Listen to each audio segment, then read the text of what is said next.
ओम शांति। 2 मई की अव्यक्त बाप दादा के महावाक्य,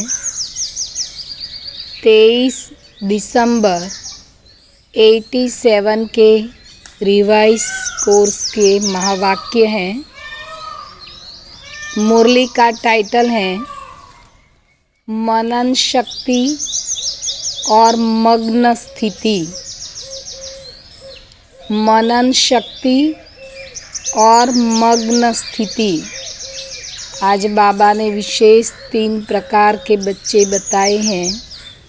एक है वर्णन करने वाले, दूसरे हैं मनन करने वाले और तीसरे हैं मगन अवस्था में रहने वाले, जिसको बाबा नंबर 1 देते हैं।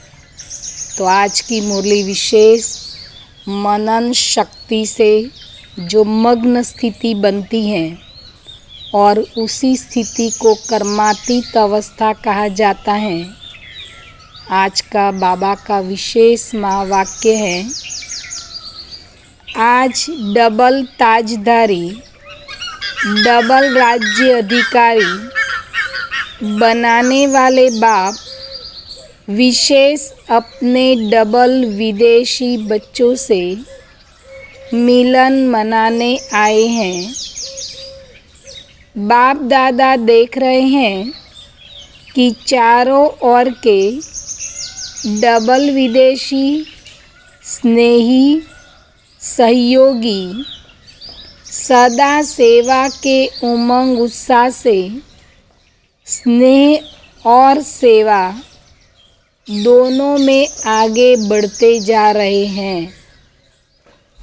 हर एक के मन में यह उत्साह है कि हमें बाप दादा की प्रत्यक्षता का झंडा लहराना है। हर एक ब्राह्मण आत्मा को क्या उत्साह होना चाहिए? हमें बाप दादा की प्रत्यक्षता का झंडा लहराना है। हर दिन उत्सव के कारण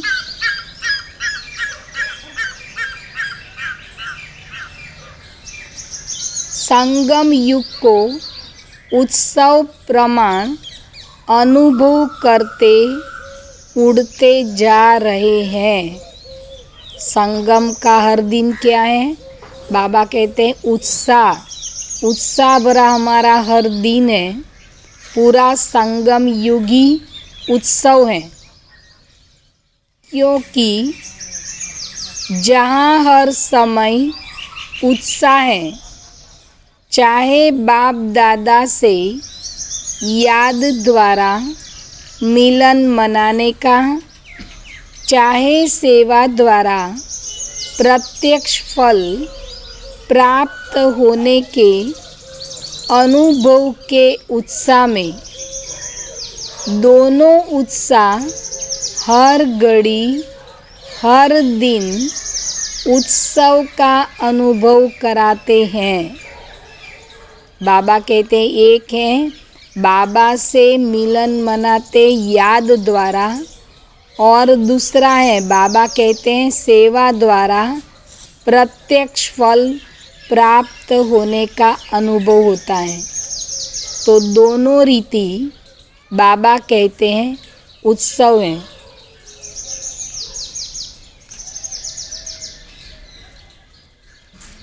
दुनिया के लोग विशेष उत्सव के दिन उत्साह का अनुभव करते हैं, लेकिन ब्राह्मण आत्माओं के लिए संगम युग ही उत्साह का युग है।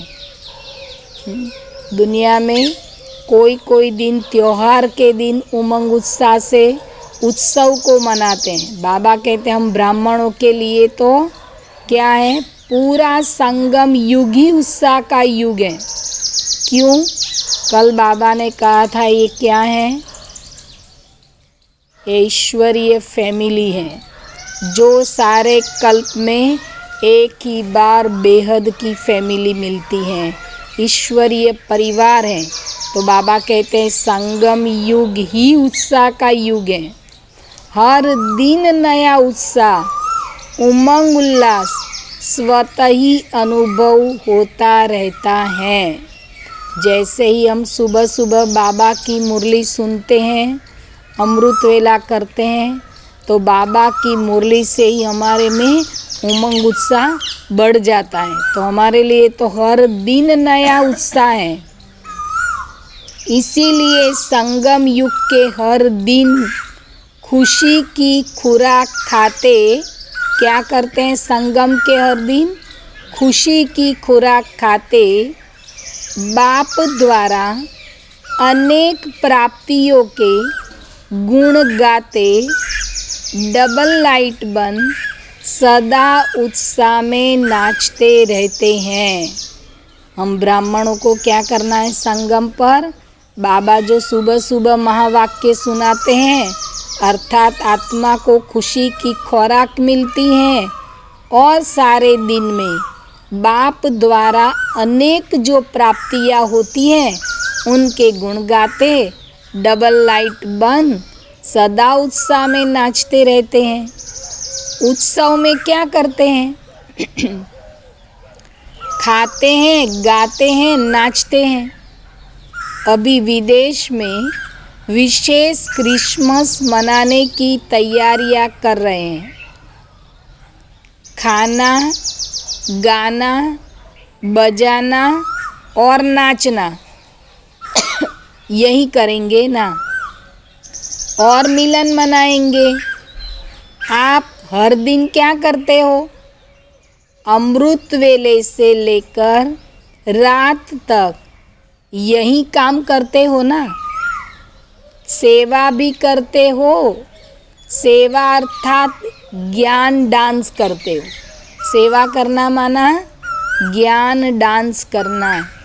सेवा भी करते हो, बाप दादा के गुणों के गीत आत्माओं को सुनाते हो।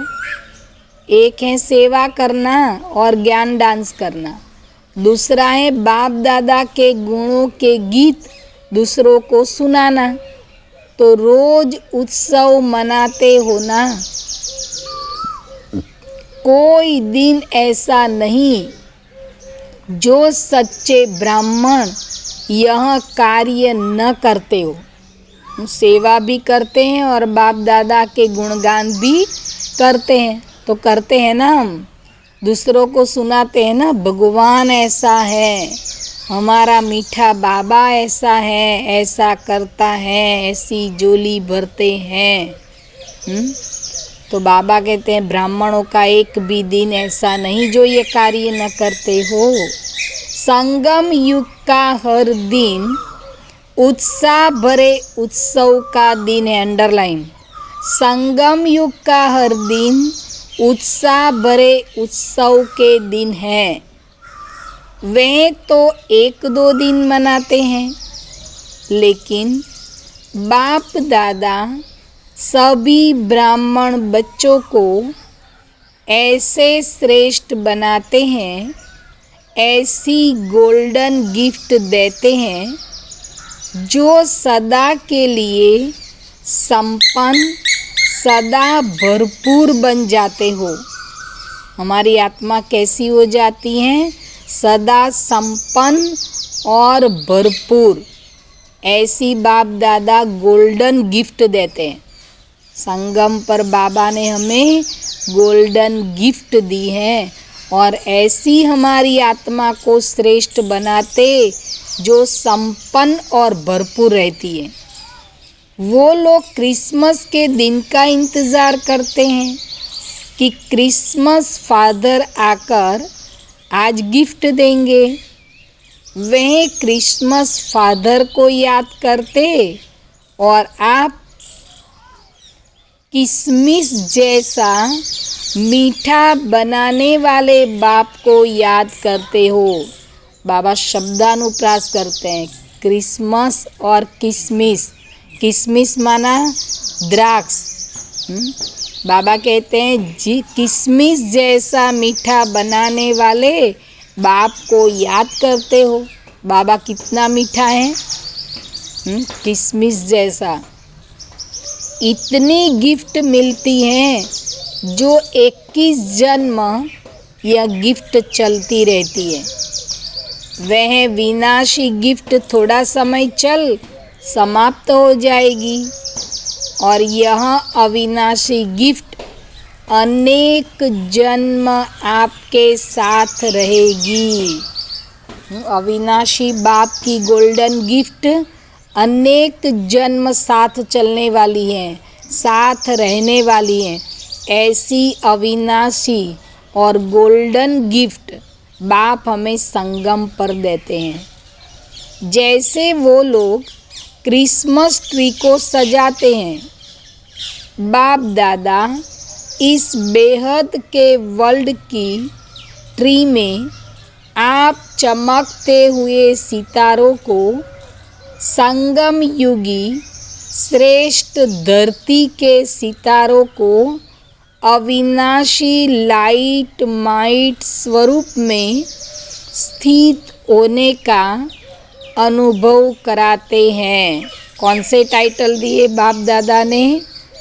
वर्ल्ड ट्री में आप चमकते हुए सितारे, कल्प वृक्ष के हम चमकते हुए सितारे और संगम युगी श्रेष्ठ धरती के सितारे।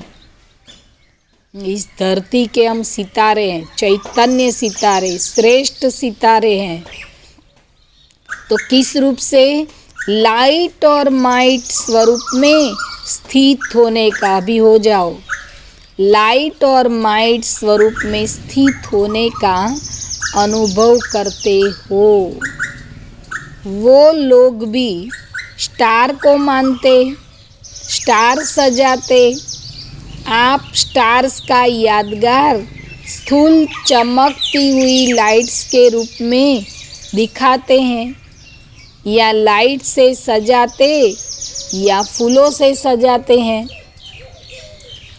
यह किसका यादगार है? रूहानी खुशबूदार फूलों ब्राह्मण आत्माओं का। तीसरा टाइटल, रूहानी खुशबूदार फूले हैं हम। यह सब उत्सव आप संगम युगी ब्राह्मणों के उत्साह भरे उत्सव के यादगार हैं। संगम युग पर कल्प वृक्ष के चमकते हुए सितारे, रूहानी गुलाब, आप ब्राह्मण आत्माएं हो। और गुलाब से क्या मिलती हैं? खुशबू। अपना ही यादगार स्वयं देख रहे हो। अविनाशी बाप द्वारा अविनाशी रत्न बनते हो, इसलिए अंतिम जन्म तक अपना यादगार देख रहे हो। डबल रूप का यादगार देख रहे हो। संगम युग के रूप का यादगार भिन्न भिन्न रूप से रीति से दिखाते हैं। और दूसरा भविष्य देव पद का यादगार देख रहे हैं। न सिर्फ अपने रूप का यादगार देखते हो, लेकिन आप श्रेष्ठ आत्माओं के श्रेष्ठ कर्मों का भी यादगार हैं। बाबा कहते हैं आप श्रेष्ठ आत्माओं के श्रेष्ठ कर्मों का भी यादगार हैं। बाप और बच्चों के चरित्र का भी यादगार हैं। हमारे श्रेष्ठ कर्मों का भी यादगार हैं, तो बाप और बच्चों के श्रेष्ठ चरित्रों का भी यादगार हैं, क्योंकि वो चमकते सितारे लगाते हैं। तो अपना यादगार देख सहज याद आ जाता है ना कि हर कल्प हम ऐसी विशेष आत्माएं बनते हैं। हर कल्प हम ऐसी विशेष आत्माएं बनते हैं। कैसी? जो श्रेष्ठ आत्माएं हैं तो हमारे श्रेष्ठ कर्मों का भी और चरित्र का भी यादगार बन जाता है। बाबा कहते हैं ऐसी विशेष आत्माएं बनते हैं, बने थे, बने हैं और आगे भी बनते रहेंगे। अर्थात हम ही बने थे, बन रहे हैं और आगे भी बनते रहेंगे हर कल्प। बाप दादा ऐसे सदा याद में रहने वाले जिन्हों का यादगार अभी है, ऐसे बच्चों को देख हर्षित हो रहे हैं। याद में रहने वालों का यह यादगार है। किन बच्चों का यादगार? जो सदा बाप की और बाप से मिली हुई प्राप्तियाँ, बाप की महिमा और बाप के कर्तव्य में लीन रहते हैं, याद में लीन रहते हैं। ऐसे बच्चों को देख रहे हैं। याद में रहने वालों का यह यादगार है। याद का महत्व यादगार देख रहे हो। जितना याद करेंगे उतना यादगार बनेगा। तो डबल विदेशी बच्चों को अपना यादगार देख खुशी होती है ना। बाप दादा को डबल विदेशी बच्चों को देख डबल खुशी होती है। क्यों? एक तो कोने कोने में कल पहले वाले बिछड़े हुए खोए हुए बच्चे फिर से मिल गए। खोई हुई चीज़ अगर मिल जाती है तो खुशी होती है ना।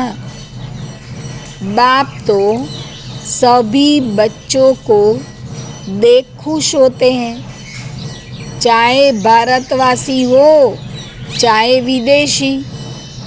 दूसरी बात डबल विदेशी बच्चों की है जो भिन्न धर्म भिन्न रीति रस्म के पर्दे के अंदर छिपे हुए होते भी इस पर्दे को सहज समाप्त कर बाप के बन गए। यह पर्दा हटाने की विशेषता है। पर्दे के अंदर से भी बाप को जानने की विशेषता डबल विदेशियों की है। तो डबल खुशी हो गई ना। डबल विदेशी बच्चों का निश्चय और नशा अपना अलौकिक है। बाप दादा आज चारों ओर के डबल विदेशी बच्चों को विशेष सदा उत्साह में रहने वाले, हर दिन उत्सव मनाने वाले, हर दिन वरदाता बाप द्वारा विशेष वरदान व विशेष आशीर्वाद लेने की डायमंड गिफ्ट बड़े दिल से बड़े दिन के लिए दे रहे हैं। सदा उत्सव भरी जीवन भव। आज बाप की आशीर्वाद क्या है? वरदान क्या है? सदा उत्सव भरी जीवन भव। सदा सहज उड़ती कला के अनुभवी श्रेष्ठ जीवन भव। दो आशीर्वाद बाबा ने दिए। सदा उत्सव भरी जीवन भव, सदा सहज उड़ती कला के अनुभवी श्रेष्ठ जीवन भव। माना हमारे जीवन के हर दिन हमें नया लगे, कुछ न कुछ हमारे अंदर उड़ती कला का अनुभव हो। आज बाप दादा वतन में 3 प्रकार के बच्चों को देख रहे थे। तीन प्रकार कौन से देखे? एक, वर्णन करने वाले, दूसरा मनन करने वाले, तीसरा अनुभव में मगन रहने वाले।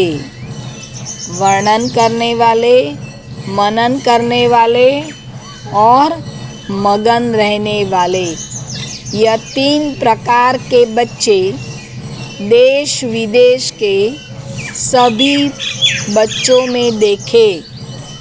वर्णन करने वाले ब्राह्मण अनेक देखे।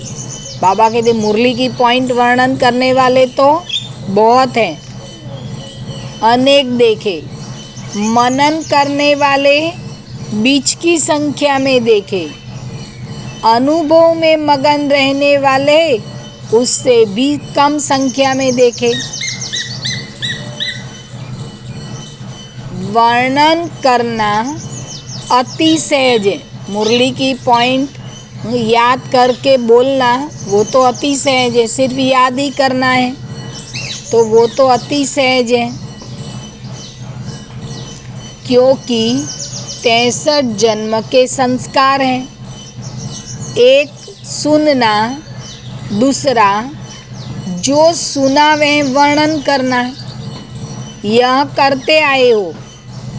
भक्ति मार्ग है ही सुनना या कीर्तन द्वारा, प्रार्थना द्वारा वर्णन करना। साथ साथ देह अभिमान में आने के कारण व्यर्थ बोलना, यह पक्के संस्कार रहे हैं। वर्णन करने वाले ज़्यादा क्या करते हैं? व्यर्थ बोलते रहते हैं। जहाँ व्यर्थ बोल होता है वहाँ विस्तार स्वतः ही होता है। बाबा कहते जो जिसको वर्णन करने की बहुत आदत है ना, छोटी बात को भी बहुत बड़ी रीति वर्णन करेंगे। तो बाबा कहते वो व्यर्थ बोल हैं और वो विस्तार में जाते हैं। स्वचिंतन अंतर्मुखी बनाता। जितना स्व आत्मचिंतन करेंगे उतना अंतर्मुखी बनेंगे। पर चिंतन वर्णन करने के विस्तार में लाता है। पर चिंतन क्या करता है? व्यर्थ चिंतन में लाता है, बाबा कहते हैं। तो वर्णन करने के संस्कार अनेक जन्मों के होने के कारण ब्राह्मण जीवन में भी अज्ञान से बदल ज्ञान में तो आ जाते हैं। ज्ञान को वर्णन करने में जल्दी होशियार हो जाते हैं।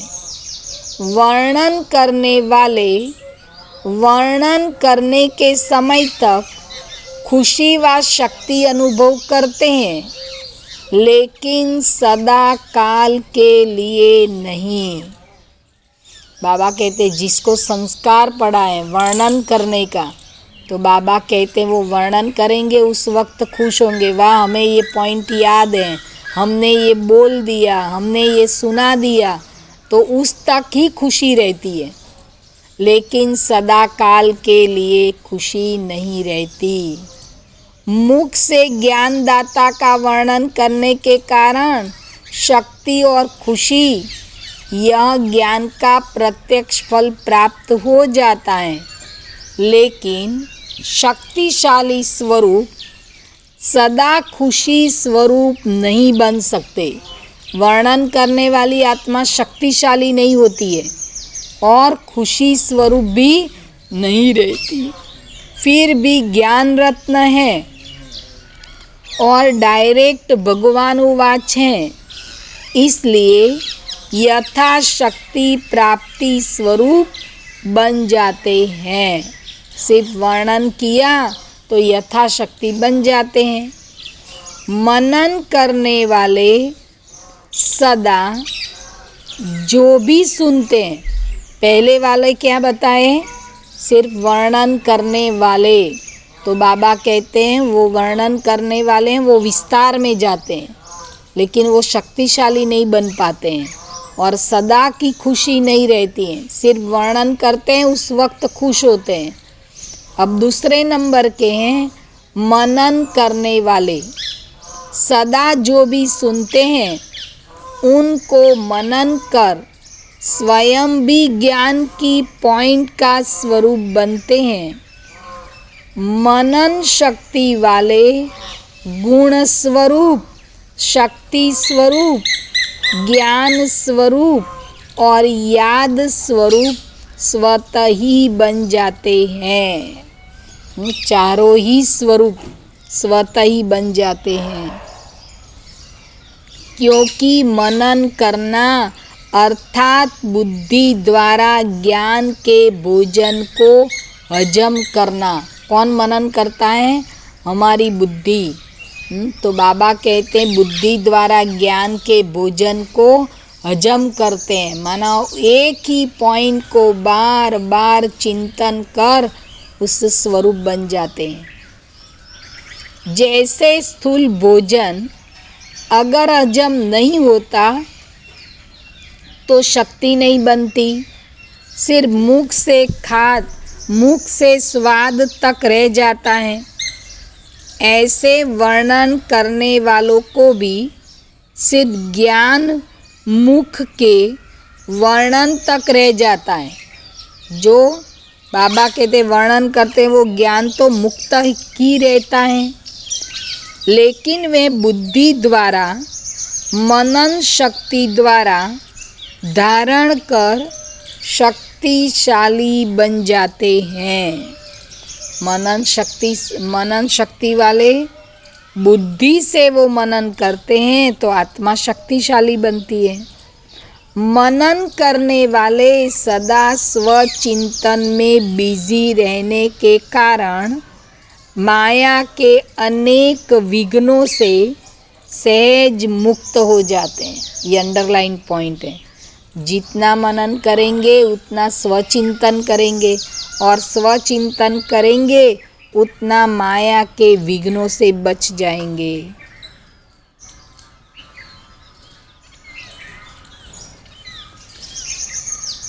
क्योंकि बुद्धि बिजी है तो माया भी बिजी देख किनारा कर लेती है, क्योंकि माया भी आती है बुद्धि से। तो बाबा कहते बिजी हमारी बुद्धि होगी तो माया आएगी ही नहीं। दूसरी बात, मनन करने से शक्तिशाली बनने के कारण स्वस्थिति कोई भी परिस्थिति में हार नहीं खिला सकती, क्योंकि वह स्वचिंतन में रहते हैं तो स्वस्थिति बनती है। तो बाबा कहते पर स्थिति में हार नहीं होती। तो मनन शक्ति वाला अंतर्मुखी सदा सुखी रहता है। स्लोगन है अंतर्मुखी सदा सुखी। समय प्रमाण शक्तियों को कार्य में लगाने की शक्ति होने के कारण जहाँ शक्ति है वहाँ माया से मुक्ति होती है। बाबा कहते हैं वो सदा ही अंतर्मुखी होने के कारण तो वो उनमें जो शक्तियाँ होती हैं वो शक्तियों को कार्य में लगाते हैं, और शक्तियों को कार्य में लगाने के कारण माया से मुक्त होते हैं। तो ऐसे बच्चे विजयी आत्माओं की लिस्ट में आते हैं। कौन से बच्चे? मनन करने वाले बच्चे विजयी आत्माओं की लिस्ट में आते हैं, क्योंकि बुद्धि बिजी रहती है तो माया आ नहीं सकती। बुद्धि बिजी रहती है तो बाबा कहते हैं कोई भी परिस्थिति हलचल में नहीं ला सकती। तो विजयी आत्माओं की लिस्ट में आते हैं मनन शक्ति वाले। तीसरे बच्चे सदा सर्व अनुभवों में मगन रहने वाले। जो मनन करते हैं वो क्या हो जाते हैं? मगन। सर्व अनुभवों में मगन। मनन करना यह सेकंड स्टेज है, लेकिन मनन करते हुए मग्न रहना। मनन भी करना है और मग्न भी रहना है। यह है फर्स्ट स्टेज। क्या है? मनन भी करना है और मग्न भी रहना है। मग्न रहने वाले स्वतः ही निर्विघ्न तो रहते ही हैं, लेकिन उसमें भी ऊंची विघ्न विनाश तक स्थिति रहती है। अर्थात स्वयं निर्विघ्न बन औरों के भी विघ्न विनाशक बन सहयोगी बनते हैं। कौन? मगन अवस्था में रहने वाले बच्चों की निशानी खुद निर्विघ्न रहते और दूसरों को भी निर्विघ्न बनाते हैं, बनने के सहयोगी बनते हैं। अनुभव सबसे बड़े ते बड़ी अथॉरिटी है। मेन पॉइंट है, जितना हम अनुभव करेंगे, अनुभव सबसे बड़े ते बड़ी अथॉरिटी है। अनुभव की अथॉरिटी से बाप समान मास्टर ऑलमाइटी अथॉरिटी की स्थिति का अनुभव करते हैं। मैं मास्टर सर्वशक्तिवान आत्मा हूँ, ये अनुभव भी तब होगा। मगन अवस्था वाले अपने अनुभव के आधार से औरों को निर्विघ्न बनाने के एग्जाम्पल बनते हैं। खुद तो निर्विघ्न रहते, औरों को भी निर्विघ्न बनाने के एग्जाम्पल रहते हैं। क्योंकि कमज़ोर आत्माएं उन्हों के अनुभव को देख स्वयं भी हिम्मत रखती हैं, उत्साह में आती हैं, हम भी ऐसे बन सकते हैं। तो मगन अवस्था वालों की निशानी क्या है? वो दूसरों के एग्जाम्पल बनते हैं, हम भी ऐसे निर्विघ्न बन सकते हैं। तो हिम्मत भी आती है, उत्साह भी दूसरों में आ जाता है। मगन रहने वाली आत्माएं बाप समान होने के कारण स्वतः ही बेहद के वैराग्य वृत्ति वाले, बेहद के सेवादारी और बेहद के प्राप्ति के नशे में रहने वाले सहज बन जाते हैं। मग्न अवस्था वालों की निशानी क्या बताई? क्या कहा? क्या कहा बाबा ने? बेहद के वैराग्य वृत्ति वाले बनेंगे, बेहद के सेवाधारी बनेंगे और बेहद के प्राप्ति के नशे में रहने वाले। मुझे कौन मिला है और क्या मिला है? ऐसी प्राप्तियाँ जो सारे कल्प में नहीं मिल सकती। कल भी बाबा ने कहा था 2500 साल हमने जिसके लिए भक्ति की, जिसको पाने के लिए वो बाप हमें सन्मुख मिला है, तो हमें क्या प्राप्तियाँ हुई हैं? तो प्राप्तियों के नशे में रहने वाले सहज बन जाते हैं। मग्न रहने वाली आत्माएं सदा कर्मातीत अर्थात कर्म बंधन से न्यारी और सदा बाप की प्यारी हैं। तीसरे नंबर की आत्मा की विशेषता क्या है?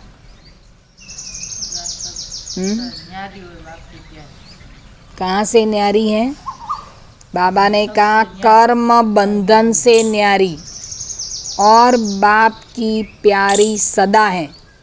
यह है मगन अवस्था वालों की निशानी। मगन आत्मा, सदा तृप्त आत्मा, संतुष्ट आत्मा, संपन्न आत्मा, संपूर्णता के अति समीप आत्मा है।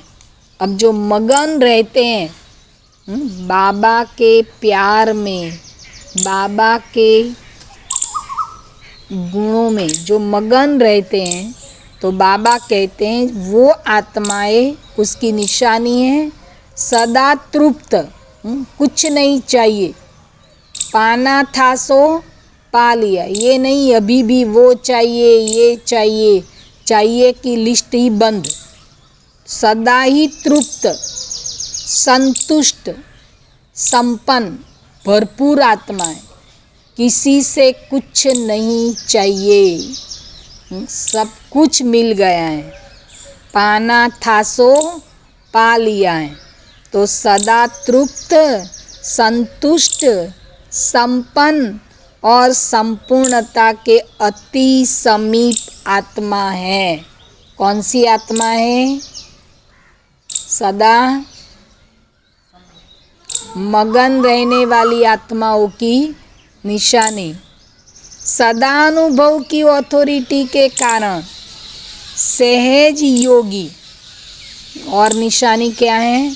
सहज योगी, स्वतः योगी ऐसी श्रेष्ठ जीवन, न्यारी और प्यारी जीवन का अनुभव करते हैं।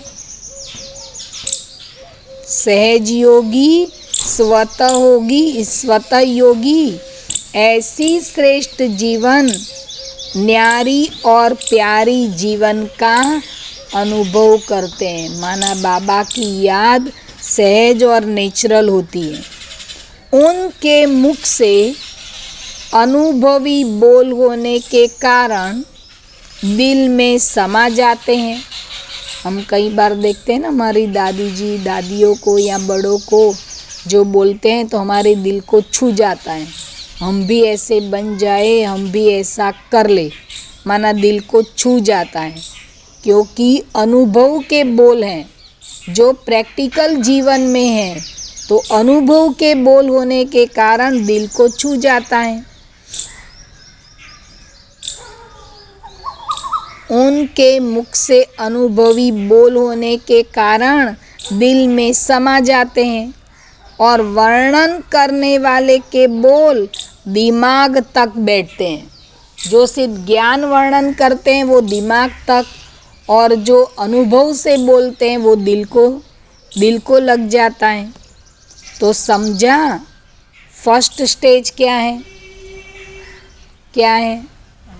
मनन करने वाले भी विजयी हैं, लेकिन सहज और सदा में अंतर है। सहज भी हैं तो सदा भी हैं, उसमें अंतर है। मगन रहने वाले सदा बाप की याद में समाये हुए होते हैं, तो अनुभवों को बढ़ाओ, लेकिन पहले वर्णन से मनन में आओ। अभी तो थर्ड स्टेज पर है, सिर्फ वर्णन करना आता है। बाबा कहते हैं वर्णन करने से मनन तक तो आओ, फिर मनन के बाद मग्न हो जाओगे। तो बाबा कहते हैं मनन में तो आओ। मनन शक्ति मग्न स्थिति को सहज प्राप्त करा लेती है। मनन करते करते अनुभव स्वतः ही बढ़ता जाएगा।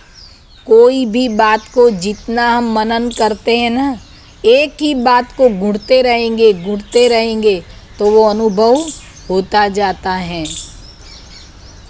मनन करने का अभ्यास अति आवश्यक है। मुरली की अंडरलाइन पॉइंट है, मनन करने का अभ्यास अति आवश्यक है। सिर्फ वर्णन करके खुश नहीं होना है, मनन करे, कोई एक पॉइंट के डीप में जाए, स्वचिंतन की कोई एक स्थिति में, स्वमान में, बाबा ने दिए हुए वरदान में हम क्या करें? मनन करने। सुनना और सुनाना तो अति सहज है। मनन शक्ति वाले, मग्न रहने वाले सदा पूज्य, वर्णन करने वाले सिर्फ गायन योग्य होते हैं। जो सिर्फ वर्णन करते हैं उसकी महिमा होती है, हाँ उसने तो बहुत अच्छा सुनाया, बहुत अच्छी बातें बताई, बहुत अच्छी रीति समझाया, तो उनका सिर्फ गायन होता है। लेकिन मनन और मगन वालों की बाबा कहते हैं क्या होती है? क्या होता है? पूजा होती है, पूज्य बन जाते हैं। सो तो सदा अपने को गायन पूजन योग्य बनाओ। क्या लक्ष्य रहे? गायन और पूजन योग्य बनाए, अर्थात सिर्फ वर्णन वाले नहीं, मनन कर मग्न रहने वाले बने। सेवाधारी तो तीनों हैं, लेकिन सेवा का प्रभाव नंबरवार है। आगे बाबा ने बता दिया ना, जो वर्णन करने हैं कहाँ तक जाता है, जो सिर्फ वर्णन करते वो कहाँ तक जाता है? दूसरों को दिमाग तक ही जाएगा, और अनुभव के बोल दिल को छू जाएगा। तो बाबा कहते हैं नंबर वार में नहीं आना, लेकिन नंबर 1 में बनना। नंबर वार में नहीं आना है, नंबर 1 बनना। अच्छा, सदा अपने को डबल राज्य अधिकारी, डबल ताजदारी, श्रेष्ठ आत्मा अनुभव करने वाले, सदा मनन शक्ति द्वारा मग्न स्थिति का अनुभव करने वाले, सदा बाप समान अनुभवी, मास्टर ऑलमाइटी अथॉरिटी स्थिति के अनुभवी मूर्त बनने वाले, सदा अपने शक्तिशाली पूज्य स्थिति को प्राप्त करने वाले, ऐसे नंबर 1 सदा विजयी बच्चों को बाप दादा का याद, प्यार और नमस्ते। विदेशी भाई बहनों के ग्रुप से विदेश में रहते स्वदेश स्वस्वरूप की सदा स्मृति में रहने वाले हो। स्वदेश कौन सा है? परमधाम, स्वस्वरूप, मैं आत्मा, निराकार ज्योतिर्बिंदु। तो बाबा कहते स्वस्वरूप की सदा स्मृति में रहने वाले हो। जैसे बाप परम धाम से इस पुराने पराये देश में प्रवेश हो आते हैं। अभी ये अनुभव करो, अनुभव करते जाओ। जैसे बाप परम धाम से इस पुराने पराये देश में प्रवेश हो आते हैं, ऐसे आप सभी भी परम धाम निवासी श्रेष्ठ आत्माएं, सहज योगी आत्माएं ऐसे अनुभव करती हो कि हम भी परमधाम निवासी आत्माएं इस साकार शरीर में प्रवेश कर विश्व के कार्य अर्थ निमित्त हैं। बार बार सारे दिन में ये अभ्यास करना है। क्या अभ्यास करना है? हम भी परमधाम निवासी श्रेष्ठ आत्माएं, सहज योगी आत्माएं। बाबा कहते हैं परमधाम से इस साकार शरीर में प्रवेश कर विश्व के कार्य अर्थ पधारे हैं। मैं अवतार हूँ, मैं ये शरीर नहीं हूँ, मैं आत्मा इस लोक में, इस शरीर में मैंने प्रवेश किया है विश्व सेवार्थ। और रहने वाली कहाँ की हूँ? परमधाम निवासी।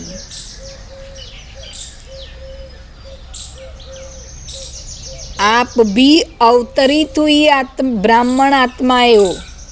हम क्या हैं? हम अवतरित हुई ब्राह्मण आत्माएं। ब्राह्मण शब्द नहीं भूलना है। कौन सी आत्माएं हैं? अवतरित हुई ब्राह्मण आत्माएं हो। आज का समामान रहेगा पहला। शूद्र जीवन समाप्त हुई। जब शुद्ध ब्राह्मण आत्माएं हो, ब्राह्मण कभी अपवित्र नहीं होते। कभी शूद्र नहीं है, शुद्ध ब्राह्मण आत्माएं तो कभी अपवित्र नहीं होते। ब्राह्मण अर्थात पवित्र, ये भी पक्का रखना है। ब्राह्मण अर्थात पवित्र, अर्थात हमारी सोच, हमारे बोल, हमारे कर्म, हमारे व्यवहार, हमारे चाल चलन पवित्र होने चाहिए। तो ब्राह्मण हो या मिक्स हो, बाबा कहते कभी शूद्र कभी ब्राह्मण, ऐसे मिक्स तो नहीं होते हो ना। दोनों नाव में पांव रखने वाले तो नहीं। कभी शूद्र बन जाते, कभी ब्राह्मण बन जाते। बाबा पूछते दोनों नाव में तो पांव नहीं रखेंगे ना। एक ही नाव में दोनों पांव रखने वाले तो ब्राह्मण आत्माएं अवतरित आत्माएं हैं। मैं यहाँ की आत्मा नहीं हूँ। कहाँ की आत्मा हूँ? मैं परमधाम निवासी आत्मा अभी अवतरित हुई हूँ, तो मैं अवतार हूँ। मैं श्रेष्ठ आत्मा अवतार हूँ। ये पक्का करे आज बार बार सारे दिन में, मैं अवतार हूँ। तो ब्राह्मण आत्माएं अवतरित आत्माएं हैं। वैसे भी जो भी आत्माएं अवतार बनकर आई हैं, अवतार रूप से प्रसिद्ध हैं, वह किस लिए आती हैं? श्रेष्ठ परिवर्तन के लिए। जो भी धर्म स्थापक आए वो सभी आत्माएं अवतार ही हैं। तो जो धर्म स्थापक जिस समय आए उन्होंने श्रेष्ठ परिवर्तन किया है दुनिया का। तो आप अवतारों का काम क्या है? बाबा पूछ रहे हैं। आप अवतार हो तो आप अवतारों का काम क्या है? विश्व परिवर्तन करना, रात को दिन बनाना, नरक को स्वर्ग बनाना। इतना बड़ा कार्य करने के लिए अवतरित हुए हो, अर्थात ब्राह्मण बने हो। याद आया हम ब्राह्मण क्यों बने? हमने अवतार क्यों लिया है? विश्व परिवर्तन करने, नरक को स्वर्ग बनाने के लिए ब्राह्मण बने हो। यह काम याद रहता है ना? बाबा पूछे जी याद तो रहे छे ने? स्व परिवर्तन से विश्व परिवर्तन। सिर्फ विश्व परिवर्तन नहीं करना है। शुरुआत कहाँ से है? हाँ, बाबा पूछते हैं यह काम याद तो रहता है ना? लौकिक सर्विस भी किस लिए करते हो? इनकम भी कहाँ लगाने के लिए? सेंटर खोलने के लिए करते हो व लौकिक परिवार के लिए करते हो? बाबा पूछते हैं तुम कमाई करते हो, लौकिक कमाई, तो सिर्फ लौकिक परिवार के लिए या अलौकिक परिवार के लिए भी? चलो वतन में जाए, अपने से पूछे मैं अवतरित अवतार आत्मा हूँ। Traffic control.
ओम शांति।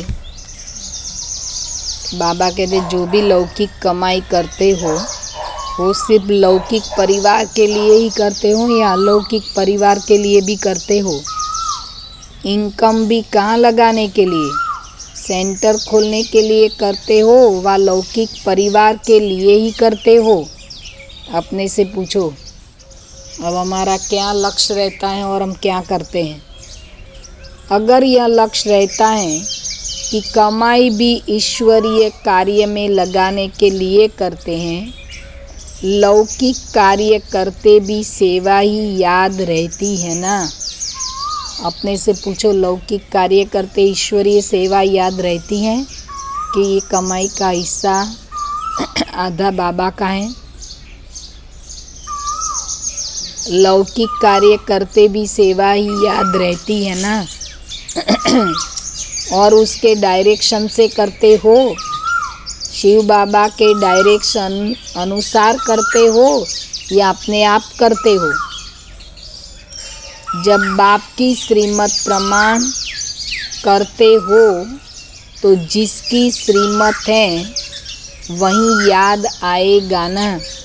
बाबा पूछते हैं जो भी लौकिक कार्य करते हो बाबा की श्रीमत प्रमाण करते हो।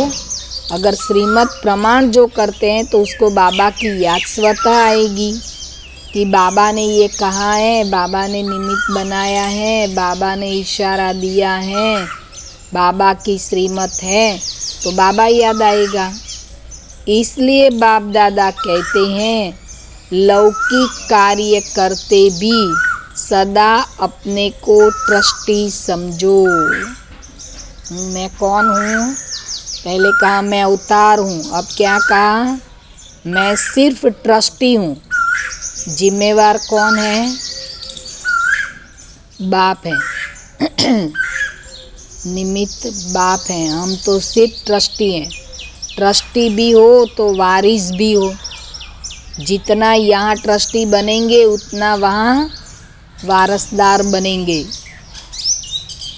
ट्रस्टी भी हो वारिस भी हो, चाहे कहाँ भी रहते हो, लेकिन मन से समर्पित हो तो वारिस हो। घर में रहने वाले भी अगर बाबा की श्रीमत प्रमाण ही चलते हैं, बाबा को पूछकर ही करते हैं, बाबा के डायरेक्शन अनुसार ही चलते हैं, तो बाबा कहते भल तन से वहाँ रहते हो लेकिन हो ही वारिस। चाहे कहाँ भी रहते हो लेकिन मन से समर्पित हो तो वारिस हो। अपने से पूछो हम वारिस बन सकते हैं?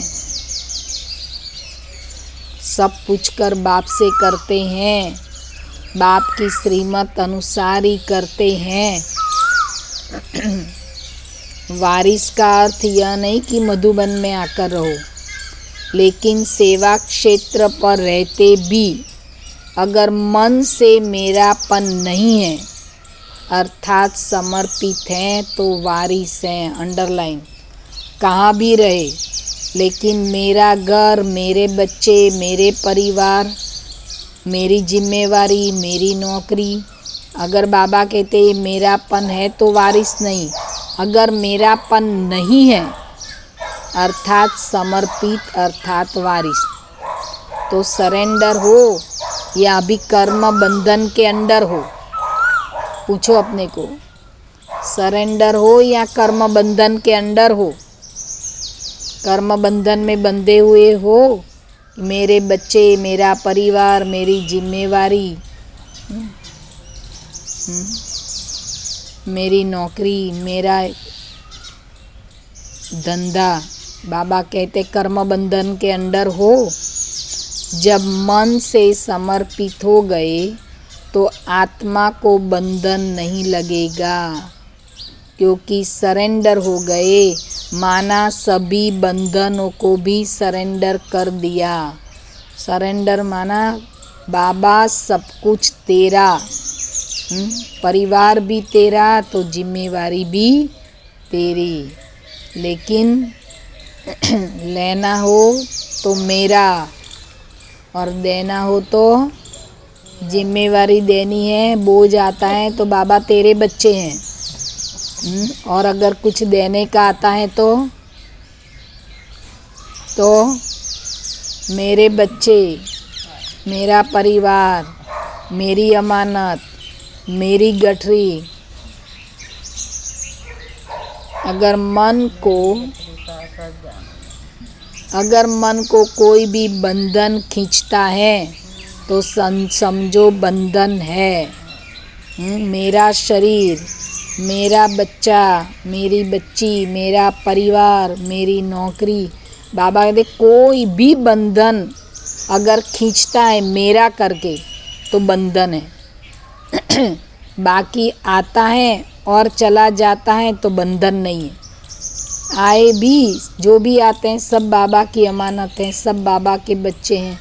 आए भी और चले भी गए, किसी में फंसे नहीं, मेरा का टाइटल नहीं दिया तो बाबा कहते बंधन मुक्त। अगर कोई भी आया और बंधन टाइटल दे दिया मेरा, चाहे चीज़ में चाहे व्यक्ति में, मेरे बच्चे, मेरी बहू, मेरे वो, तो बाबा कहते बंधन। और आता है चला जाता है तो बंधन नहीं है। तो हम अवतार हैं, अंडरलाइन आज की मुरली से बार बार हर घड़ी ये घुटते रहो। हम अवतार हैं, ऊपर से आए हैं। मैं आत्मा अवतरित हूँ, ऊपर से आए हैं। यह सदा स्मृति रखो। वारिस बनने के लिए मैं तो सिर्फ आत्मा हूँ, मैं ऊपर से आई हूँ। मेरा तो एक बाबा, कुछ मेरा नहीं, कोई मेरा नहीं। बाबा ने कहा ना आगे, अगर मेरा है तो बंधन, शरीर मेरा, परिवार मेरा, बच्चे मेरे, बच्ची मेरी,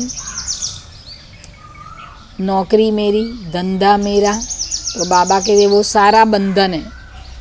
तो क्या समझो, हम अवतार हैं, ऊपर से आए हैं, यह सदा स्मृति रखो। अवतार आत्माएं कभी शरीर के हिसाब किताब के बंधन में नहीं आएगी। अंडरलाइन, जो अवतार आत्मा है उनका शरीर के हिसाब किताब के बंधन में नहीं आएगी। मना कोई मेरा नहीं, कुछ मेरा नहीं। अवतार तो आता है और चला जाता है। जैसे शिव बाबा कभी नहीं कहा ब्रह्मा का तन मेरा है। चाहे कुछ भी, हम इतने बच्चों को लाड प्यार भी बाबा करते, पालना भी देते, एक सेकंड में ऊपर भी उड़ जाते। ये नहीं बच्चे रोते रहेंगे, बच्चों का क्या होगा, अरे बच्चे बेचारे दुखी हैं, ये नहीं होता है। बाबा तुरंत उड़ जाता है। तो बाबा कहते हैं कि विदेही बन करके कार्य करेगी। अवतार आत्मा की निशानी शरीर के हिसाब किताब के बंधन में नहीं आएगी, विदेही बन करके कार्य करेगी। विदेही, देह है ही नहीं मेरी, शरीर का आधार लेते हैं लेकिन शरीर के बंधन में नहीं बनते। शरीर का आधार लेते, शरीर के बंधन में नहीं बनते। जैसे हर रोज़ हम वस्त्र चेंज करते हैं, आत्मा शरीर धारण करती हैं, छोड़ के ऊपर चली जाती हैं। तो ऐसे बने हो। कैसे? शरीर का आधार लेते लेकिन शरीर के बंधन में नहीं बनती। क्या करूँ, मेरा शरीर ही ऐसा है, क्या करूँ, मुझे ये बीमारी है। बाबा कहते अपना शरीर ही नहीं है तो आपको बीमारी कैसी? आत्मा तो अलग है शरीर से। ये तो हमारा वस्त्र है जो हम लेते हैं और छोड़ते हैं। हम तो अवतार हैं। तो आज यही मनन करना है, सारा दिन मनन करें। हम अवतार हैं। तो अवतार की निशानी क्या है?